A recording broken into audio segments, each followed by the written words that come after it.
Bonjour et bienvenue dans cette vidéo. Dans ce contexte de crise sanitaire sans précédent, où les informations nous sont données au fil de l'évolution de la situation et donc à la dernière minute, il est très difficile d'anticiper. Et oui, un restaurant fermé depuis 2 mois, ça ne se réouvre pas en catastrophe. D'autant plus si vous êtes une PME sans service support pour vous épauler. Réouvrir vos portes au plus vite et dans les meilleures conditions est peut-être et certainement pour vous une question de survie.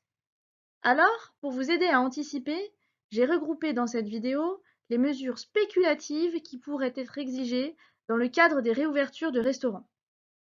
Elles ne sont pas définitives et vous permettront juste d'anticiper. Il conviendra, en temps voulu, de les réadapter aux directives gouvernementales à venir. Ce support est décomposé en 4 axes principaux. Le premier est celui qu'on appelle communément dans notre jargon le front office, c'est-à-dire tout ce qui concerne les clients de façon directe, donc plutôt la salle. Dans le second axe, nous verrons les stratégies possibles en coulisses, donc plutôt le back-office, c'est-à-dire la cuisine, les locaux sociaux, vos process de livraison et autres. Dans la troisième partie, nous parlerons de la cadence de déploiement des mesures. Vous le savez sans doute, la course aux commandes de masques et autres produits essentiels à la reprise d'activité a déjà commencé. Nous parlerons donc de ce qui est urgent et de ce qui peut attendre. Enfin, dans la partie Les bonnes armes, vous trouverez des outils documentaires pour vous aider à mener plus sereinement vos plans d'action. Attention, les mesures présentées sont spéculatives. Il est capital de les réadapter aux directives gouvernementales à venir dès qu'elles seront connues, pour respecter pleinement vos obligations en matière de sécurité des collaborateurs et du public. La mise en place des mesures de réouverture doit se faire en collaboration avec les instances représentatives du personnel et les services supports à votre disposition. RH si vous en avez, CSE, avocats, représentants du personnel, service qualité, etc. Anticiper sa réouverture avant d'avoir une date définitive, ce n'est pas évident.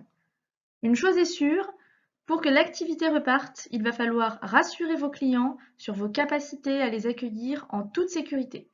Voici notre premier axe de travail, rassurer, protéger ses clients. En premier lieu, vous aurez un travail important de préparation des locaux à effectuer. L'objectif est de donner une impression de propreté et d'ordre général. Cela va générer de la confiance. Que vos clients connaissent déjà les lieux ou non, un lieu propre et rangé les mettra tout de suite plus à l'aise. Pour commencer, un nettoyage chirurgical de toutes les surfaces est essentiel. Murs, plafonds, sols, mobilier, décoration, luminaires, VMC, tout doit y passer. Tout ce qui n'est pas récupérable doit être jeté et remplacé si bien sûr cela est possible pour vous. Attention à votre mobilier. Toutes les chaises avec des assises fendues ou trouées, les tables ébréchées, si vous en avez la possibilité, il est préférable de les remplacer ou de les faire remettre en état. Désencombrer au maximum, aucune livraison qui stagne à la vue des clients et aucun matériel. Tout doit être rangé, il conviendra peut-être d'optimiser vos espaces de stockage. Enfin, accordez une attention toute particulière à vos sanitaires. Les traces de tartre ou de calcaire ne sont pas possibles. Cela donne vraiment une mauvaise impression, y compris sur les murs près des sèche-mains et des lavabos. Les murs et les plafonds, en salle et dans les parties accessibles à la clientèle qui ne peuvent être rattrapées au nettoyage, doivent être de préférence repeints. Je pense notamment aux murs près desquels sont collées des tables. Il y a souvent des traces de frottement, un peu noircies, où la peinture est écaillée. Si vous devez ne repeindre que quelques petites parties dans votre restaurant, c'est celle-ci en priorité. Attention pour ceux d'entre vous qui ont un bar. Les plafonds ont souvent des auréoles dues aux projections de liquide lorsque vous faites marcher vos blenders, vos shakers, etc. Soyez vigilants également avec les huisseries et les boiseries, notamment les rampes d'escalier. C'est un point de contact privilégié et si elles ne semblent pas impeccables, cela ne mettra pas vos clients en confiance. Vous trouverez à la fin de cette vidéo, dans la partie Les bonnes armes, des outils pour faciliter l'audit de vos locaux et de votre matériel. Une fois vos locaux étincelants, je vous conseille d'installer une signalisation voyante. L'objectif est de rassurer le client, une signalisation voyante lui indiquera que des moyens importants ont été déployés pour assurer sa sécurité. Vous l'avez déjà vu dans les supermarchés et dans la plupart des commerces qui ont déjà réouvert, vous pouvez installer un marquage au sol visible qui indique les zones de sécurité à respecter, les zones d'attente, les parcours de circulation. Il faudra prévoir d'espacer vos tables. Pour le moment, il est question d'1 mètre, mais il faudra s'adapter aux directives gouvernementales définitives. Il est aussi possible d'installer des parois de protection plastifiées. Alors, une paroi plastifiée bricolée ne sera certainement pas très esthétique. Cependant, vous pouvez choisir d'investir dans des parois rigides, plus jolies, qui pourraient ensuite vous resservir, par exemple pour créer une terrasse d'hiver ou encore pour délimiter votre terrasse d'été lorsque la crise Covid sera passée. Installez des distributeurs de gel hydroalcoolique bien visibles dès l'accueil, dans les consoles de service et en salle. Installez un bloc-porte partout où il est possible de laisser les portes ouvertes. Cela évite de multiplier les zones de contamination croisées. Attention toutefois aux portes coupe-feu qui, elles, doivent impérativement rester fermées. Enfin, prévoyez un affichage Les bons gestes Covid à destination des clients bien visible dès l'accueil. Nous venons de parler d'un affichage Les bons gestes Covid à l'accueil à destination des clients. Là, nous allons entrer un petit peu plus en détail. Rendez-vous sur le site santé.gouv.fr pour télécharger tous les affichages obligatoires à destination des clients et du personnel. Enfin, mettez en place des affichages à destination des clients qui expliqueront votre nouvelle organisation, par exemple si vous mettez en place un paiement sans contact ou si vous décidez de privilégier le paiement à table pour éviter les files d'attente en caisse, etc. Nous allons maintenant détailler le matériel dont vous aurez besoin en salle. Nous allons commencer par le plus important, votre carte. Ce support, qui passe de main en main, est le vecteur privilégié des micro-organismes. Et en période de crise Covid, il est à bannir. Plusieurs solutions sont possibles. Vous pouvez le faire imprimer sur les sets de table. Vous pouvez afficher votre menu au mur ou sur des chevalets. Vous pouvez utiliser des cartes en papier jetable à usage unique. Ou encore, encourager votre client à utiliser son téléphone pour consulter votre carte sur votre site internet. Cette dernière solution a un avantage supplémentaire. En effet, si la connexion à votre site encourage le client à donner son adresse mail, vous avez ensuite la possibilité de communiquer avec lui et donc d'économiser des frais de marketing.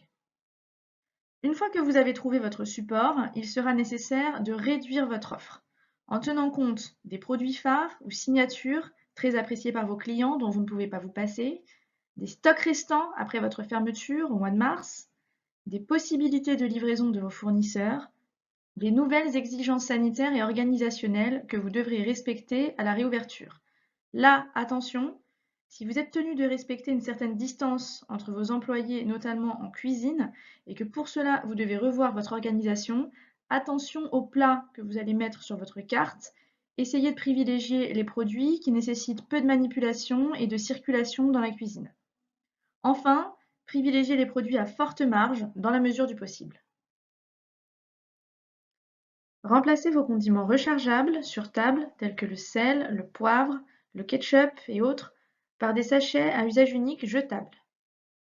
Nous avons évoqué tout à l'heure la présence de distributeurs de gel hydroalcoolique dans les consoles de service. Je vous conseille de les disposer près des stations de typage pour ceux qui en sont équipés et près des terminaux à carte bancaire. Vous pouvez aussi choisir une désinfection cadencée des mains pour le personnel à l'aide d'un minuteur par exemple toutes les 30 minutes. Enfin, bannissez les lavettes réutilisables qui nettoient plusieurs tables et surfaces, parfois simultanément, sans être toujours parfaitement désinfectées minutieusement après chaque usage. Privilégiez en tout cas pendant la période Covid les lingettes désinfectantes jetables. Pour protéger efficacement vos clients et votre personnel, il faudra complémenter ce nouveau matériel par de nouveaux gestes.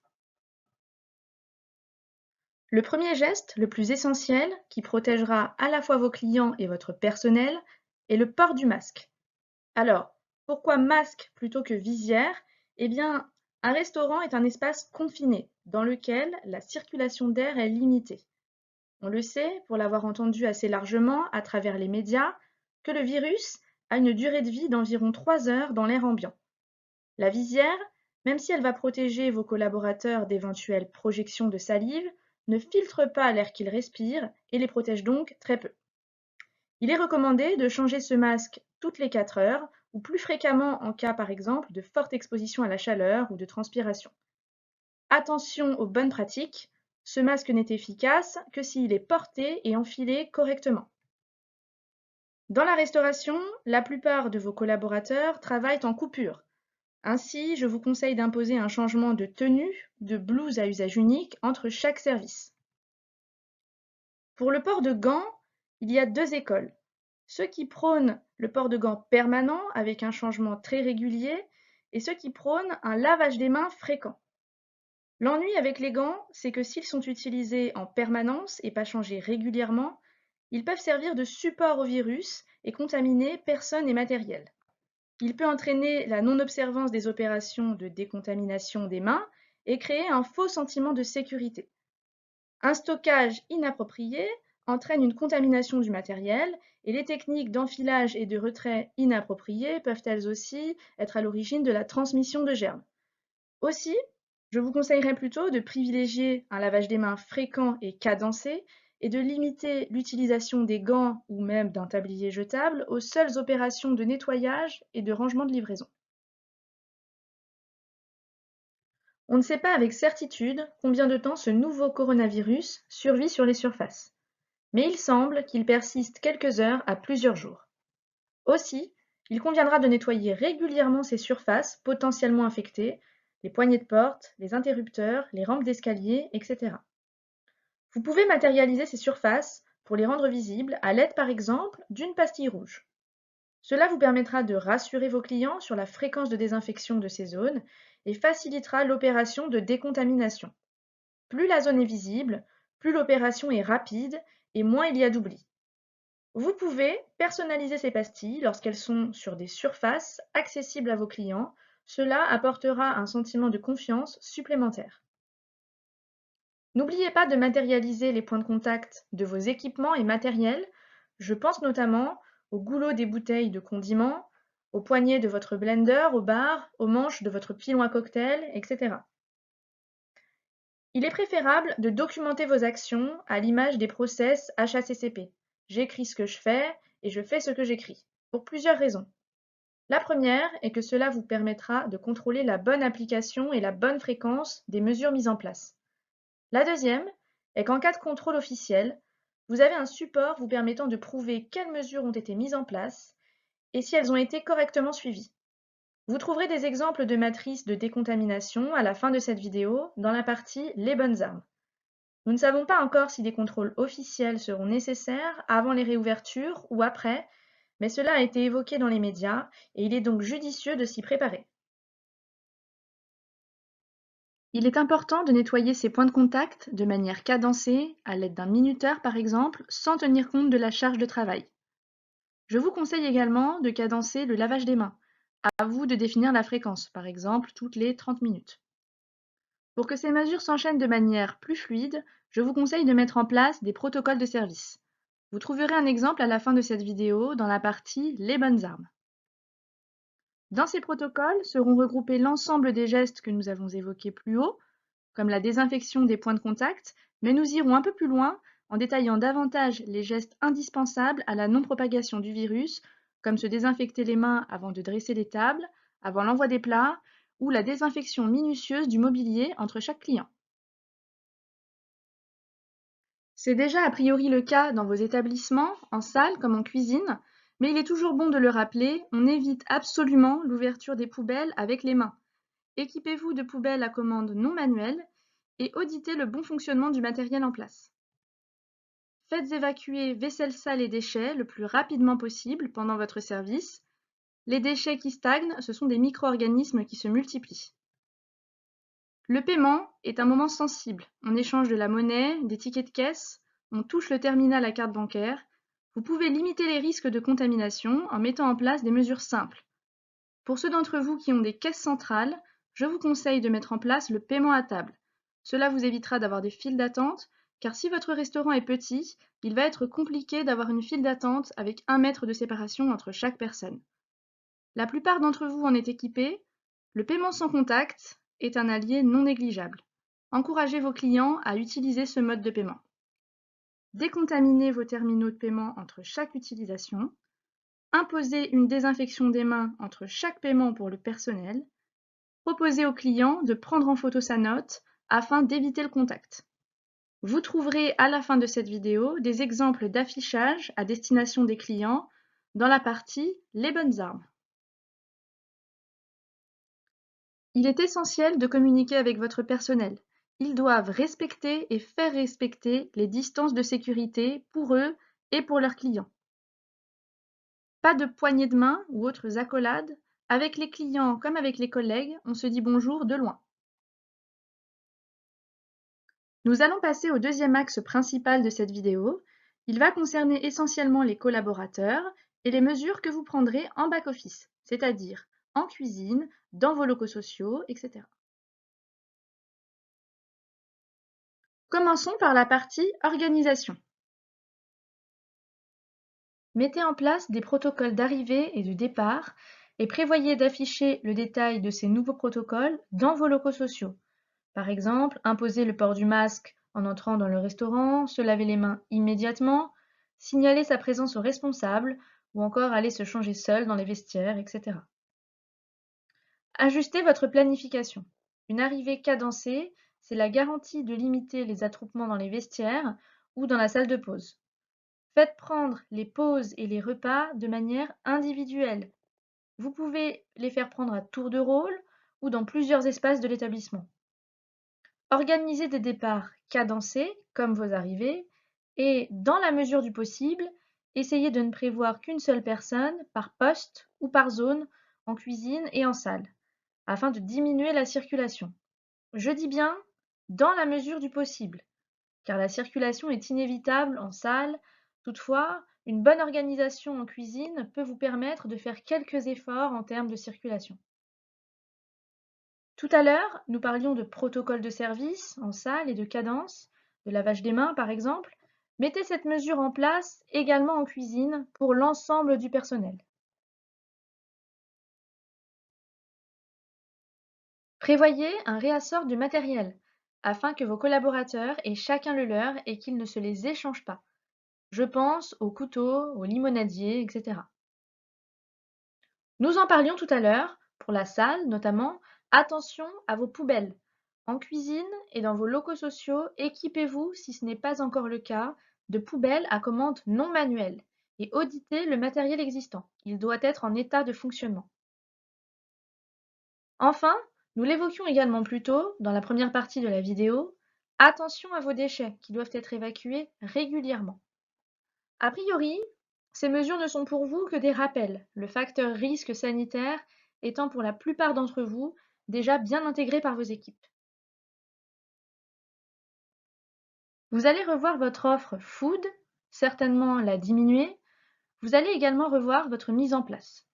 Elle doit être optimisée pour limiter les déplacements dans la cuisine et les contacts entre les individus. Une mise en place pertinente passe par une planification judicieuse. Autant que possible, essayez de limiter le sous-effectif et de dédier vraiment une plage horaire à la mise en place. En effet, il arrive bien souvent qu'elle se fasse rapidement en début de service. Si ces méthodes fonctionnent en temps normal, il est nécessaire, au moins pendant la période de crise, de revoir à la hausse le temps que vous dédiez habituellement à ces tâches. Intégrer un nouveau fonctionnement avec autant de contraintes sera très chronophage pour vos équipes, donc planifiez en conséquence. Tout comme votre mise en place, vos process de réception de livraison vont devoir être modifiés. Vous le savez, à présent, on ne connaît pas bien la durée de vie du virus sur les surfaces. Vous trouverez à la fin de cette vidéo, dans la partie Les bonnes armes, un exemple de process de réception de marchandises adapté à la crise sanitaire actuelle que vous devrez bien entendu réajuster à votre établissement et aux directives gouvernementales à venir. Vous l'avez vu dans la première partie de la vidéo, nous en parlions pour la salle, le plan d'action sera similaire pour la cuisine. Identifiez les points de contact potentiellement infectés par des pastilles rouges par exemple, pour en faciliter la décontamination. N'oubliez pas d'identifier les points de contact sur vos matériels, tels que les queues de casserole, les poignées des paniers de friteuses, etc. Là aussi, documentez vos actions pour en contrôler la bonne application et pour pouvoir vous justifier en cas de contrôle officiel. Comme je le disais plus haut, des exemples de matrices de décontamination sont disponibles à la fin de cette vidéo dans la partie Les bonnes armes. En cuisine comme en salle, la circulation sera un véritable enjeu sanitaire. N'hésitez pas à matérialiser par des marquages au sol la circulation entre les différents espaces. Créez par exemple un parcours de livraison, un parcours client, entrée et sortie, un parcours et une zone dédiée pour la vente à livrer et à emporter, des parcours pour les équipes, notamment dans les locaux sociaux, des zones d'attente à l'accueil ou en caisse si vous n'avez pas pu vous en passer. Identifiez les zones de croisement potentielles et faites en sorte qu'elles soient connues par les salariés. N'hésitez pas à créer des plans et à les afficher en salle, dans les locaux sociaux et même en cuisine. Apportez une vigilance toute particulière aux espaces restreints. Les vestiaires, les sanitaires, les réserves, le bureau, tous ces espaces confinés qu'il n'est pas toujours possible d'aérer représentent un vrai risque, puisque le virus est capable de rester un certain temps dans l'air ambiant. Vous avez tout de même une marge de manœuvre si vous vous équipez correctement. Pour commencer, interdisez l'accès à plusieurs à ces espaces restreints. Aérez ces espaces le plus fréquemment possible et laissez à disposition un distributeur de gel désinfectant et un aérosol désinfectant. Vous trouverez aisément sur le web ces aérosols qui promettent d'aseptiser air et surface. Ils ne constituent bien évidemment pas à eux seuls une prévention optimale, mais peuvent tout de même venir complémenter les gestes barrières et rassurer personnel et clients. Vous allez être plusieurs à développer la vente à livrer ou la vente à emporter. Toutes ces allées et venues de clients ou de livreurs qui viennent chercher leurs commandes risquent non seulement de gêner ceux de vos clients qui consomment sur place, mais en plus d'augmenter les risques de contamination si vous n'aménagez pas une zone dédiée à cette activité. Pour commencer, isolez un point de retrait autant que possible loin des tables et loin de la cuisine. Matérialisez une zone d'attente avec des distances de sécurité et installez de façon bien visible du gel désinfectant à destination des clients et des livreurs. Si vous le pouvez, bloquez la porte en position ouverte. Formez, avant la réouverture de votre restaurant, l'ensemble de votre personnel aux nouvelles pratiques et aux nouveaux produits. Faites signer des attestations de formation pour vous protéger en cas de litige avec un salarié et n'oubliez pas de remettre à jour votre document unique d'évaluation des risques professionnels. Nous allons à présent nous concentrer sur le matériel dont vous aurez besoin pour mettre en place tous ces plans d'action. La lavette jetable. Vous l'avez bannie en salle, bannissez-la également en cuisine. Elle véhicule bactéries et virus. Bannissez également les torchons et privilégiez l'usage de papier jetable. Prévoyez un réassort de vêtements pour votre personnel. Étant donné que vous allez mettre en place des changements de tenue entre chaque service et des changements de tablier entre les livraisons ou les opérations de nettoyage, vous pouvez aussi prévoir une surblouse à usage unique ou des tabliers jetables. Vous allez devoir vous équiper de nouveaux produits. Les produits que vous utilisez actuellement pour le nettoyage ne sont peut-être pas efficaces contre le Covid-19. Faites un point avec vos fournisseurs et n'oubliez pas de remettre à jour vos fiches de données de sécurité des produits. Nous en parlions tout à l'heure, vous pouvez vous équiper d'aérosols désinfectants pour désinfecter l'air ambiant dans les espaces confinés, mais également pour désinfecter les surfaces, notamment lorsque vous recevez des livraisons. Cela pourrait vous permettre de désinfecter les cartons avant de les ouvrir. La propagation du virus dans l'air, même si elle n'est toujours pas avérée, préoccupe toujours de nombreux experts. Par mesure de précaution, aérez au maximum tous les espaces qui peuvent l'être. Contrôlez l'entretien de vos évaporateurs dans les chambres froides. Ce sont des espaces confinés elles pourraient vite devenir de véritables nids à microbes. Si vous en avez la possibilité, faites nettoyer votre système d'air conditionné par une société spécialisée. Le cas échéant, limitez leur utilisation. Ces systèmes véhiculent eux aussi bactéries et virus. Nous en parlions tout à l'heure, les blocs-portes, laisser ses portes ouvertes, toutes ces mesures limitent les points de contamination. Vous pouvez aussi choisir d'équiper certaines de vos portes de systèmes d'ouverture non manuels. Il en existe de nombreux sur le marché, faites toutefois très attention à vos portes coupe-feu. Il est interdit de les percer et de les laisser ouvertes. Vous pouvez également équiper vos sanitaires et vos lave-mains en cuisine et dans les locaux sociaux de robinets à commande non manuels. Nous avons évoqué tout à l'heure le port du masque pour le personnel de salle. Je vous conseille d'étendre cette mesure à l'ensemble de votre personnel, en complément des mesures barrières. Attention, c'est à vous de le fournir. Il est préconisé de le changer toutes les 4 heures ou plus fréquemment en cas d'effort intense comme la manutention, une forte exposition à la chaleur, je pense notamment à vos cuisiniers. Le thermomètre frontal. Vous pouvez choisir de vous en équiper, il pourrait être utilisé à la demande de vos salariés. Toutefois, attention, vous ne pouvez pas imposer la prise de température en cas de doute ou de manière protocolaire à l'arrivée par exemple. Voyons maintenant le délai de mise en place de ces mesures. En premier lieu, dès que possible, revoyez votre offre food, diminuez votre carte, faites l'inventaire de vos stocks, contactez vos fournisseurs pour connaître leurs possibilités de livraison, identifiez vos produits signatures et vos produits à forte marge, identifiez les contraintes opérationnelles que vous aurez à la réouverture. Faites en sorte que votre carte soit autant que possible rentable et facile à travailler. Faites un audit de vos besoins en termes de matériel, travaux, nettoyage. Comme je vous le disais au début de la vidéo, vous avez des exemples d'outils d'audit à la fin de cette vidéo dans la partie Les bonnes armes. Passez vos commandes de matériel. Tout le matériel que nous avons évoqué est repris également dans une liste dans le chapitre suivant. Planifiez les travaux que vous avez identifiés au plus vite afin d'être prêt dès qu'une date de reprise d'activité sera fixée. Une fois la date de reprise d'activité fixée, commencez à planifier les audits finaux qui devront précéder la réouverture si toutefois vous y êtes contraint. Je pense aux instances représentatives du personnel, à d'éventuels contrôles officiels, mais vous pouvez aussi choisir d'engager un prestataire externe pour contrôler vos plans d'action.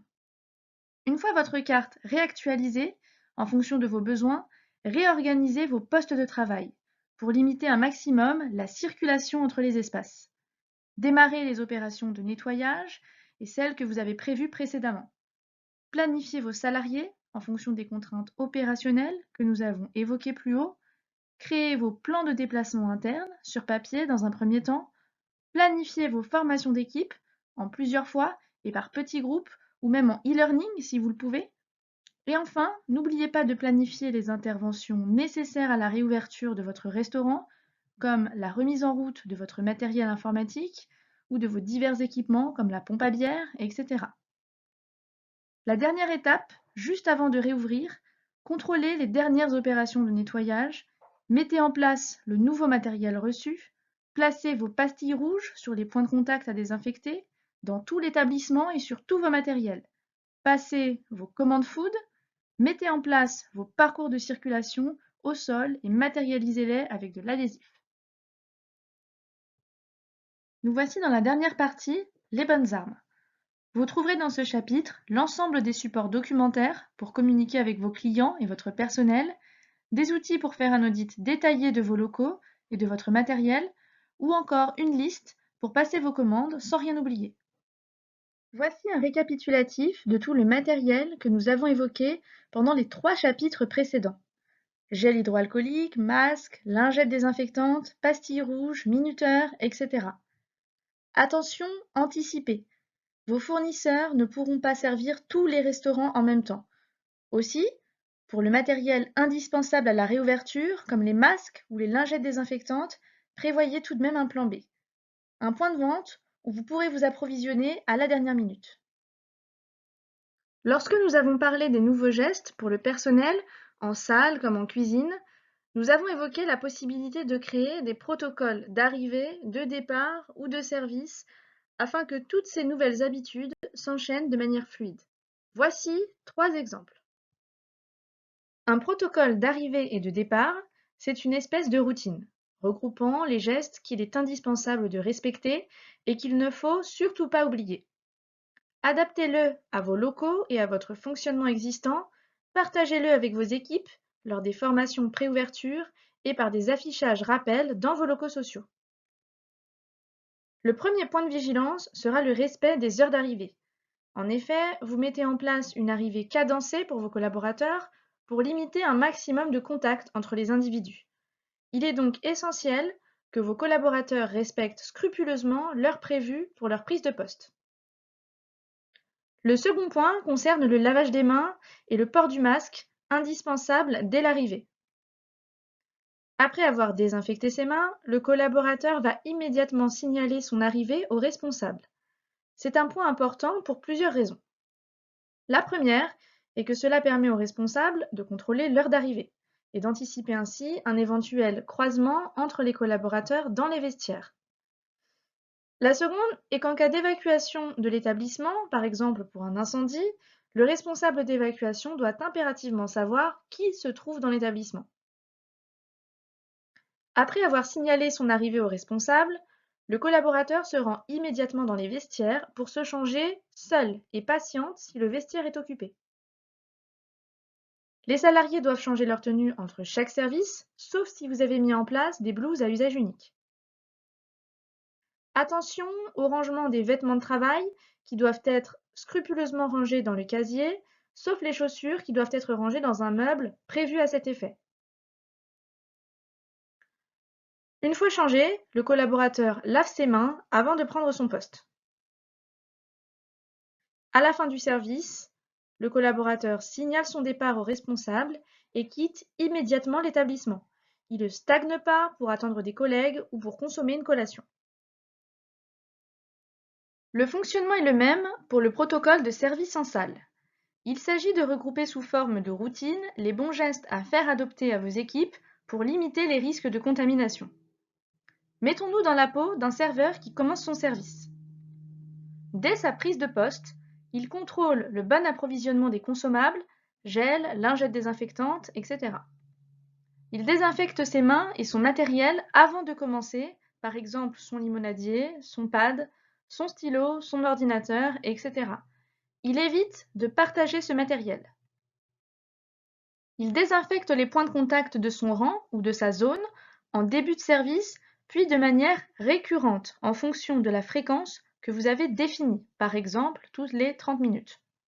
N'oubliez pas, lors de la mise en place de vos locaux, d'identifier ces points de contact par vos fameuses pastilles rouges pour permettre à vos employés de gagner du temps et de ne rien oublier. Le serveur vérifie ensuite sa mise en place. Condiments, carafe d'eau, pain, pour éviter un maximum de déplacements pendant le service. Tout au long du service, il évite au maximum de toucher les zones potentiellement affectées, vos fameuses pastilles rouges. Il respecte les distances de sécurité avec ses clients, ses collègues et n'enlève jamais son masque. Dans la mesure du possible, il ne touche ni son visage ni ses cheveux. Au poste d'envoi, il désinfecte ses mains avant de toucher aux produits, à la vaisselle propre et aux divers matériels et condiments qui seront posés sur table ou rangés. Tout au long du service, il évacue rapidement vaisselle sale et déchets et se désinfecte immédiatement les mains après. Il respecte la fréquence établie de désinfection de son matériel et des points de contact de sa zone, les fameuses pastilles rouges. Il invite ses clients à régler directement à table si possible, avec un moyen de paiement sans contact. Il désinfecte entre chaque transaction son terminal à carte bancaire et ses mains. Il désinfecte le mobilier entre chaque client en insistant sur les points de contact. Lors des opérations de remise en état de la salle, il désinfecte les points de contact du matériel de nettoyage avant et après l'avoir utilisé. Il prend ses pauses ou ses repas seul et se lave immédiatement les mains après. Il évite d'occuper à plusieurs un espace confiné, vestiaire, réserve, etc. Il respecte les parcours de circulation matérialisés par vos soins par de l'adhésif. Enfin, il respecte les process de livraison et de rangement, changement de tablier, port de gants, etc. Voici le dernier exemple de protocole de service centré exclusivement sur les espaces de production, comme la cuisine ou le bar. Mettons-nous dans la peau d'un cuisinier ou d'un barman qui commence son service. Comme notre serveur tout à l'heure, le cuisinier va aussi contrôler l'approvisionnement de ses consommables en premier lieu, lingettes, gel désinfectant, savon, papier essuie-tout au niveau des lave-mains, etc. Il désinfectera également ses mains et son matériel, couteau, pince de service, stylo, etc. Il désinfectera les points de contact pastilles rouges de sa zone avant de commencer son service. Il évitera autant que possible, tout au long de son activité, de toucher ces zones potentiellement infectées. Il respectera les distances de sécurité avec ses collègues et n'enlève jamais son masque. Il le changera toutefois plus souvent que le collaborateur en salle. Étant exposé potentiellement à la chaleur ou à la transpiration, il est conseillé dans ce cas-là de le changer toutes les 2 heures. Il ne touchera ni son visage ni ses cheveux. Au poste d'envoi, il désinfecte ses mains entre chaque changement d'activité, rangement de vaisselle, plonge, mise en place, envoi, etc. Il évacue rapidement vaisselle sale et déchets et se désinfecte naturellement les mains après. Il respecte la fréquence de désinfection de son matériel et des points de contact. Il évite d'occuper à plusieurs un espace confiné comme la réserve ou la chambre froide.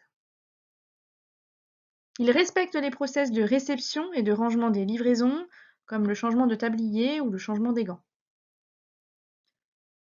Il désinfecte les points de contact du matériel de nettoyage avant et après l'avoir utilisé, je pense au seau, à la raclette, aux brosses pour le sol et autres.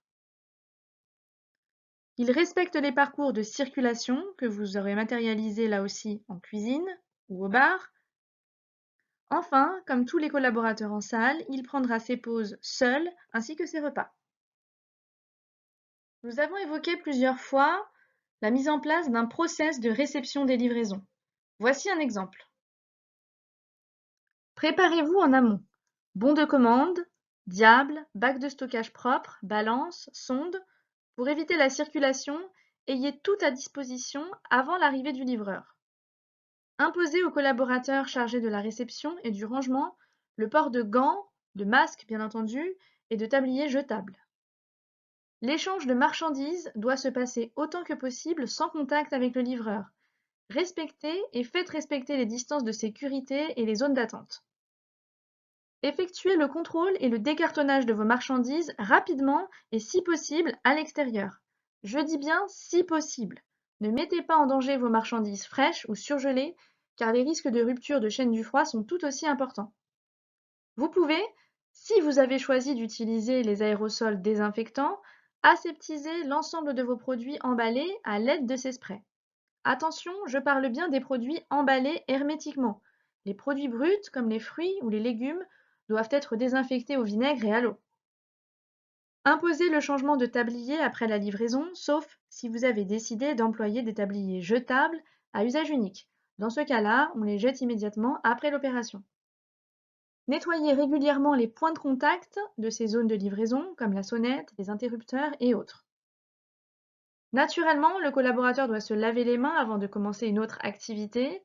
Important, prévoyez la présence d'un gel désinfectant à disposition des livreurs dans la zone de livraison. Voici quelques exemples d'affichage rappel que vous pouvez placer dans vos locaux sociaux pour rappeler les bons gestes et les bonnes pratiques à l'ensemble de vos collaborateurs. Ce premier affichage est à destination des vestiaires. Il concerne les règles de distanciation sociale, les contraintes d'occupation des espaces restreints, mais il y a aussi quelques rappels sur le traitement des vêtements de travail. Pas de stock de vêtements dans les casiers, protéger ses tenues dans un sac propre, ou encore ne pas mélanger les vêtements propres avec les vêtements sales Ce sont des règles de bon sens, mais dans la pratique, nous savons tous qu'il est parfois nécessaire de les rappeler. Nous l'avons évoqué au début de la vidéo, le mauvais usage des gants peut accroître les risques de contamination au lieu de les diminuer. Placez cet affichage dans un lieu pertinent qui rappellera les bonnes pratiques. Un mauvais usage du masque peut aussi fortement diminuer ses capacités de protection. Installez cet affichage dans les vestiaires et dans les locaux sociaux afin que vos salariés soient correctement protégés et qu'ils protègent correctement les autres. Vous pouvez placer cet affichage qui rappelle comment bien se laver les mains de manière efficace au-dessus de vos lave-mains, dans les sanitaires des clients ou dans les vestiaires. Nous en avons parlé plusieurs fois, les espaces restreints ne doivent pas être occupés à plusieurs. Placez cet affichage sur la porte qui donne accès à ces espaces. Voici des affichages à destination de vos clients. Ils sont à vocation organisationnelle plutôt.